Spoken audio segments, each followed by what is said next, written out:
qui est annoncé dans l'enceinte de cette Assemblée. Madame Obono, vous avez la parole. Merci, Monsieur le Président. Alors, c'est une demande de rapport, puisque ça suscite l'intérêt de la majorité. Dans un délai de 12 mois à compter de la promulgation de la présente loi, le gouvernement remet au Parlement un rapport présentant les avantages et inconvénients du redéploiement d'un service public de trains de nuit. Les trains de nuit, effectivement, restent le mode de transport le plus économe en émissions de CO2. Effectivement, je reviens avec ma marotte habituelle et je suis sûre que monsieur le rapporteur et madame la ministre, cette fois, donneront suite à cette interpellation sur l'enjeu écologique et la nécessité de redéployer des moyens de services publics ferroviaires qui vont dans cette direction de transition.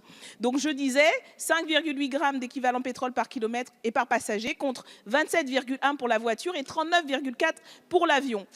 Une vraie politique de transition écologique est donc une politique qui intègre les trains de nuit. Pourtant, ceux-ci ont été supprimés du fait de leur faible fréquentation. Mais la réduction de la fréquentation a reflété davantage l'effort inédit de sabordage de ce service, les rares promotions commerciales pour inciter à voyager de nuit, la suppression d'arrêts et un manque de visibilité sur les réservations possibles au profit du TGV. Cet amendement vise donc à avoir un vrai rapport sur les avantages et les inconvénients des trains de nuit qui sont souvent des trains soutenant de longues distances. L'argument du coût ne peut pas être le seul argument, rappelons-le, les routes coûtent 16 milliards par an aux contribuables et les liaisons aériennes bénéficient de plus d'1 milliard par an d'expansion fiscale et d'aide en France.